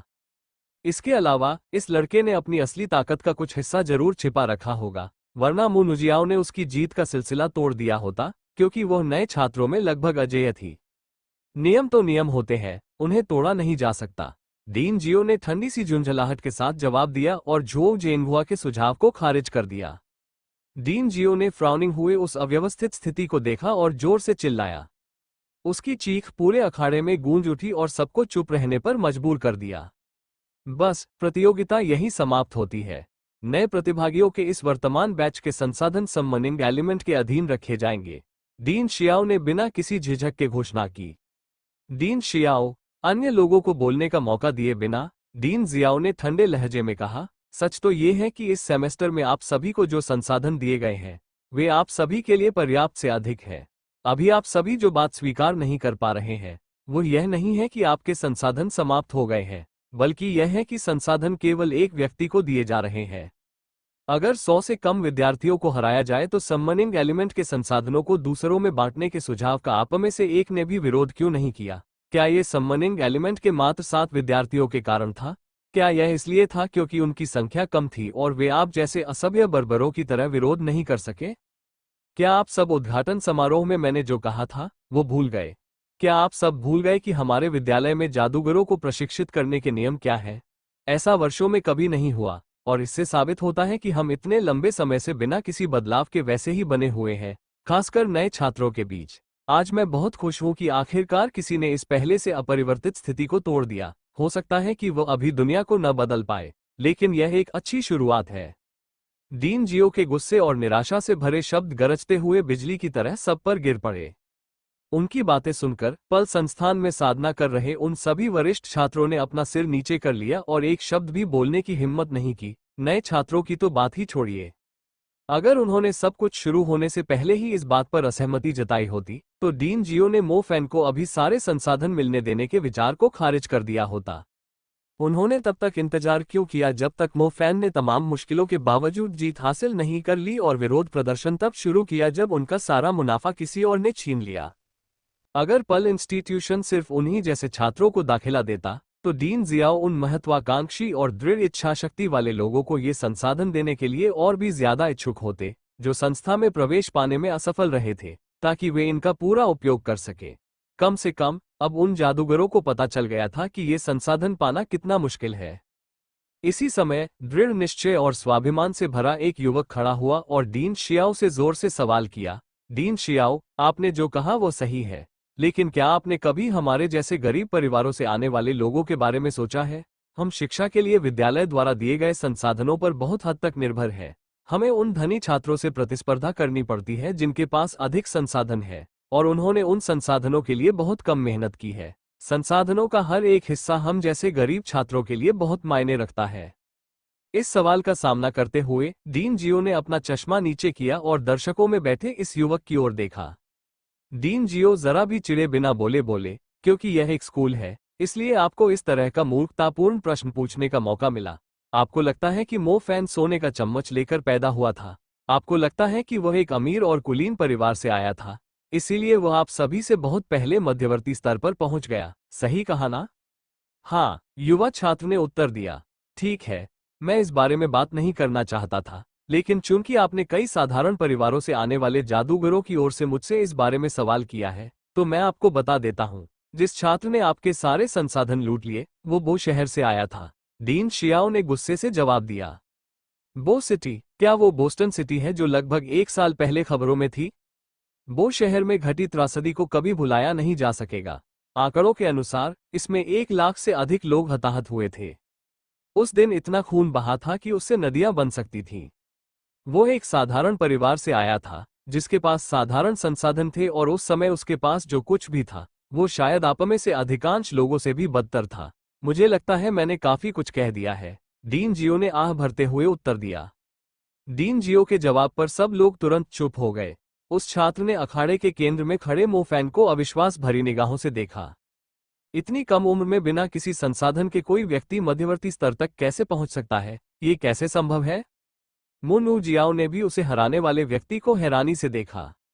सच तो ये है कि उसने मो फैन को एक बड़े गुट के सबसे ताकतवर शिष्यों में से एक मानकर उसे अपने साथ लिया था, लेकिन किसने सोचा होगा कि वो असल में वो शहर का एक साधारण सा लड़का था। इसीलिए तो उसने किसी जादुई उपकरण का इस्तेमाल नहीं किया, शायद उसके पास कोई उपकरण था ही नहीं। धनी और कुलीन परिवारों के शिष्यों के बीच होने वाली लड़ाइयों में जादू करने की तुलना में जादुई उपकरणों का उपयोग कहीं अधिक होता था। मुनु जियाओ ने सोचा था कि उसका प्रतिद्वंद्वी किसी भी उपकरण का उपयोग नहीं करता क्योंकि वह अपनी दौलत का प्रदर्शन नहीं करना चाहता, ठीक उसकी तरह। डीन शियाओ, ये सब बेवजह की तवज्जो है। क्या मेरे बारे में जानकारी यूं ही सार्वजनिक करना आपके लिए वाकई ठीक है? इसके बाद मैं अमीरों की खूबसूरत महिलाओं के पीछे कैसे भागूंगा? मो फैन ने अवाक होकर पूछा। हाँ, मैं बहुत गुस्से में था और चूंकि आप जैसा एक बेहतरीन उदाहरण आसानी से मिल गया, इसलिए मैंने इस मौके का फायदा उठाया। अवाक होकर मो फैन चुप हो गया। अगर आप पड़ोस के उस प्रतिभाशाली बच्चे के रूप में उभरे हैं जिसने सभी को पीछे छोड़ दिया है, तो शत्रुतापूर्ण ध्यान आकर्षित करना बहुत आसान हो जाता है। ठीक है, ऐसा ही सही। चूंकि मैंने सभी के संसाधन छीन लिए हैं, इसलिए नए छात्रों में से कोई भी मुझे पसंद नहीं करेगा। मो फैन का मानना था कि पर्ल इंस्टीट्यूट में दाखिला पाने वाले सभी छात्र अच्छे चरित्र वाले थे। फिर भी वो कैंटीन जाते समय हमेशा अपने साथ एक चांदी की सुई रखता था, बस एहतियात के तौर पर। फिर भी प्रतियोगिता समाप्त होने के बाद भी मो फैन को बहुत अच्छा महसूस हो रहा था। हालांकि ये संसाधन संस्था द्वारा छात्रों को दिए जाने वाले मुख्य संसाधन नहीं थे, फिर भी इतनी कम राशि से भी वो बेहद खुश था। एक ही पल में वो गरीबों में से एक से अमीरों में से एक बन गया। सम्मनिंग स्कूल के शेष 6 लोग मो फैन को देवता के समान मानते थे। वे अपनी क्षमताओं को जानते थे और आज्ञाकारी रूप से मो फैन को वो सब कुछ लेने दिया जो उसने प्राप्त किया था, जबकि उन्होंने केवल वही लिया जो उनका था। चाहे जियांग यूनमिंग का इरादा रहा हो या नहीं, मो फैन के पास उन 6 लोगों के साथ संसाधन साझा करने का कोई कारण नहीं था। उसने ये जानते हुए भी कि ऐसा करने से वो पूरे स्कूल का दुश्मन बन जाएगा, संसाधनों को जुटाने के लिए काफी मेहनत की थी। डीन शियाओ ने कहा कि वो सभी सार्वजनिक संसाधनों को मेरे निजी साधना संसाधनों में परिवर्तित कर देंगे। मुझे आश्चर्य है कि वे कितने होंगे। क्या मैं स्पिरिट वुल्फ के विकास के लिए संसाधन प्राप्त कर पाऊंगा? मो फैन ने धीरे से मन ही मन कहा। मो फैन को दृढ़ विश्वास था कि यदि स्पिरिट वुल्फ योद्धा वर्ग में पदोन्नत हो जाता है, तो वह अपने स्तर के लोगों के बीच अजेय हो जाएगा, और शायद वो उच्च स्तर के लोगों को भी चुनौती देने में सक्षम होगा। मो फैन को आज भी वो समय स्पष्ट रूप से याद है जब उसने खुद एक योद्धा श्रेणी के राक्षस को देखा था।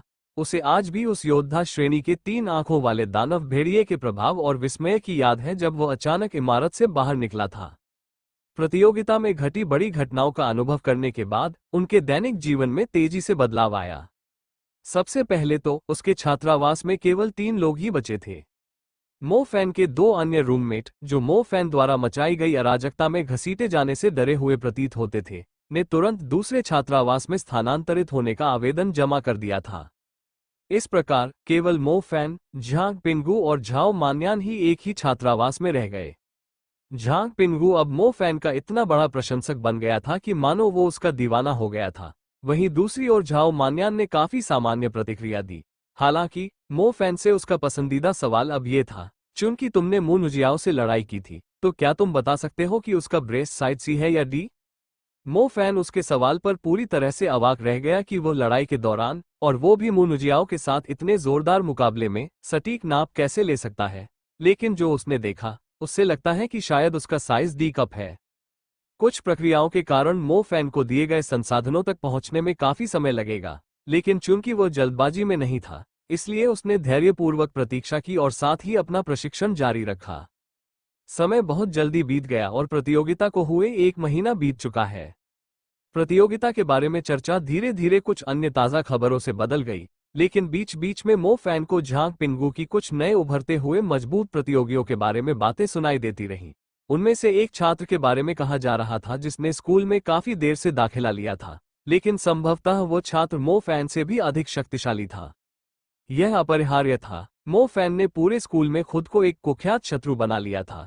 इसलिए भले ही सभी जानते थे कि वो शक्तिशाली है, फिर भी कोई भी उसे स्कूल का सबसे शक्तिशाली व्यक्ति मानने को तैयार नहीं था। परिणामस्वरूप वे सभी स्वाभाविक रूप से उन अन्य व्यक्तियों को अधिक पसंद करते थे जिनके पास समान स्तर के लोगों की तुलना में अधिक शक्ति थी, और चूंकि उनमें से किसी ने भी मो फैन से लड़ाई नहीं की थी, इसलिए सभी ने मान लिया था कि वे मो फैन से अधिक शक्तिशाली है। अरे, क्या तुम लोगों को पता है कि मोनुजियाओ ने कुछ ऐसा किया है जिसके कारण पूरे स्कूल में उसे देवी की तरह देखा जाता है? झांग पिंगू ने छात्रावास में घुसते हुए कहा, जबकि मो फैन और झाओ मान्यान दोनों कक्षाओं में जाने में आलस के कारण ध्यान कर रहे थे। मोनुजियाओ का नाम सुनते ही झाओ मान्यान की आंखें खुल गईं। मोनुजियाओ में उनकी गहरी रुचि है और वे अपना सारा काम रोक देंगे, चाहे वो अगले स्तर पर पहुंचने की प्रक्रिया में ही क्यों ना हो। इसके बाद झांग पिंगू ने आगे कहा, मोनुजियाओ ने प्रतियोगिता में हुई घटना की जिम्मेदारी ली और उन्होंने मो फैन द्वारा जीती गई धनराशि के बराबर राशि मो परिवार के नाम पर स्कूल के सभी लोगों को दान कर दी। इस बार मो फैन ने भी अपनी आंखें खोल दी। वो ऐसा क्यों कर रही है? मो फैन ने आश्चर्य से पूछा। क्या वो हद से ज्यादा उदारता नहीं दिखा रही है? संसाधनों के नुकसान की जिम्मेदारी उसकी नहीं थी, तो फिर वो नए छात्रों को उनके नुकसान की भरपाई क्यों कर रही है? हाँ, मैं सहमत हूँ, यह अप्रत्याशित था। स्कूल को भी उससे ऐसी उम्मीद नहीं थी। ये तो देवी का आशीर्वाद है, झांग पिंगू ने बड़े उत्साह से जवाब दिया। झाओ मान्यान ने कुछ देर सोचा और जल्द ही मोनुजियाओ के अपटा रूप से तर्कहीन कदम का कारण समझ गया। ये तो बस एक तरह की रणनीति है, झाओ मान्यान ने कहा। ऐसा कैसे? मो फैन ने पूछा। सार्वजनिक संसाधनों की यह राशि इतनी अधिक थी कि आर्थिक रूप से संपन्न कुलीन परिवार भी इसे यूं ही खर्च करने में सक्षम नहीं होता। हर साल हर बड़ा कुलीन परिवार प्रतिष्ठित विद्यालयों से स्नातक और स्नातकोत्तर छात्रों को भर्ती करने के लिए बड़ी मात्रा में संसाधन खर्च करता है, और मू के परिवार ने भी इस साल की शुरुआत में नए छात्रों का दिल जीतने के लिए ऐसा ही किया था। माना जाता है कि विद्यालय आमतौर पर इसकी अनुमति नहीं देता, लेकिन इतने बड़े पैमाने पर सरकारी संसाधनों के नुकसान के बाद विद्यालय ने चुपचाप इसे मंजूरी दे दी और मोनुजियाओ को अपनी मनमर्जी करने की छूट दे दी, झाओ मान्यान ने समझाया। लेकिन सिर्फ अच्छी प्रतिष्ठा के लिए इतना खर्चा करना बहुत महंगा है, और मुझे आश्चर्य है कि क्या लोग भविष्य में बेहतर अवसर मिलने पर भी मू परिवार का साथ देंगे, झांग पिंगू ने जवाब दिया। ऐश्वर्यपूर्ण जीवन जीने वाले धनी व्यक्ति के लिए सोना कुछ भी नहीं हो सकता, लेकिन जब आप किसी भूख से मर रहे व्यक्ति को चावल का एक कटोरा देते हैं, तो वह जीवन भर आपकी उदारता को नहीं भूलता। मो परिवार जिस तरह से समग्र स्थिति को ध्यान में रखते हुए लोगों को अपनी ओर आकर्षित कर रहा है, वह वाकई चतुराई भरा कदम है। हो सकता है कि भविष्य में सभी लोग या उनमें से कुछ ही मो परिवार में शामिल हों, लेकिन मो परिवार ने पूरे स्कूल में अपनी अच्छी प्रतिष्ठा अर्जित कर ली है, झाओ मान्यान ने स्पष्ट रूप से कहा। झांग पिंगू को नाक बहने लगी। स्पष्ट रूप से कहें तो अगर झाओ मान्यान ने इस ओर ध्यान नहीं दिलाया होता, तो वह सचमुच यही सोचता कि मोनुजियाओ ये सब अपने अपराधबोध के कारण कर रही है, और इस प्रकार उसे एक पवित्र और दयालु हृदय वाली देवी के रूप में स्वीकार कर लेता। मो फैन ने झाओ मान्यान को थोड़ी हैरानी से देखा। लगता है उसे इन सभी चालों की अच्छी जानकारी है। वो इतने समय से कुलीन परिवार के साथ मेलजोल रखता होगा, वरना वो मोनुजियाओ के इरादे को समझ नहीं पाता। मो फैन ने सोचा, क्या तुम मुझसे कह रहे हो कि उसके मासूम और सुंदर दिखने वाले मुखौटे के पीछे एक षड्यंत्रों से भरा दिल छिपा है? मैं सचमुच उसे अपनी देवी मानता हूँ, झांग पिंगू ने उदासी से कहा। यह फैसला असल में मोनुजियाओ का नहीं था, बल्कि मो परिवार ने यह विचार तब रखा जब उन्हें बताया गया कि मोनुजियाओ अपने सारे संसाधन खो देगी, और चूंकि मोनुजियाओ को मो फान के हाथों सारे संसाधन गंवाने का बेहद पछतावा था, इसलिए वो इस प्रस्ताव को जरूर स्वीकार करेगी। ये दोनों पक्षों के लिए फायदेमंद स्थिति थी, झाओ मान्यान ने फिर से समझाया। ओह, ये तो बहुत बढ़िया है। तुमने तो मेरे दिल में बसी सपनों की लड़की की छवि को लगभग बर्बाद ही कर दिया था, झांग पिंगू ने राहत भरी सांस लेते हुए कहा। मो फैन भी आज तरह तरह की भावनाओं से भरी हुई थी। ऐसा लगता है कि सभी कुलीन परिवार अंधाधुंध अपनी शक्ति का दुरुपयोग नहीं कर रहे थे। एक सच्चा बड़ा परिवार संभावित जादूगरों की भर्ती के लिए अपनी छवि और प्रतिष्ठा बनाए रखने के लाभ और महत्व को अच्छी तरह जानता है। शुरुआत में मोनुजियाओ की युद्ध में हार और सभी संसाधनों के नुकसान के कारण मो परिवार के लिए यह एक बुरी घटना थी, लेकिन स्थिति जल्दी ही पलट गई और उन्होंने इस प्रतिकूल स्थिति का लाभ उठाकर खुद को फायदा पहुंचाया। मो परिवार को एक गहरा लाभ प्राप्त हुआ और भविष्य में अन्य कुलीन परिवारों के लिए उनसे प्रतिस्पर्धा करना बहुत मुश्किल हो जाएगा। वैसे तुम उस मध्यवर्ती स्तर के पादप जादू से कैसे बच निकले? जंगल घना था, हम में से कोई भी यह नहीं देख पाया कि वहां वास्तव में क्या हुआ था। तुमने कौन सी तरकीबें अपनाई? झांग पिंगू ने उत्सुकता से मोफैन से पूछा। अगर उसने तुम्हें बता दिया तो पूरे स्कूल को पलक झपकते ही पता चल जाएगा। तुम बड़े मुंहफट हो, झाओ मान्यान ने जवाब दिया। मोफैन इस बात से पूरी तरह सहमत था, इसलिए उसने चुपचाप सिर हिला दिया। वो किसी भी कीमत पर अपने तुरुप के पत्ते किसी और को नहीं खोलना चाहता था। मुझे चुपचाप बताओ, मैं वादा करती हूँ कि मैं तुम्हारा रहस्य गुप्त रखूंगी, झाओ मान्यान ने घृणास्पद नजर से और भौहें चढ़ाते हुए मोफैन से कहा। मोफैन एक पल के लिए स्तब्ध रह गया और तुरंत जान मान्यान को 2 शब्दों में जवाब दिया, दफा हो जाओ।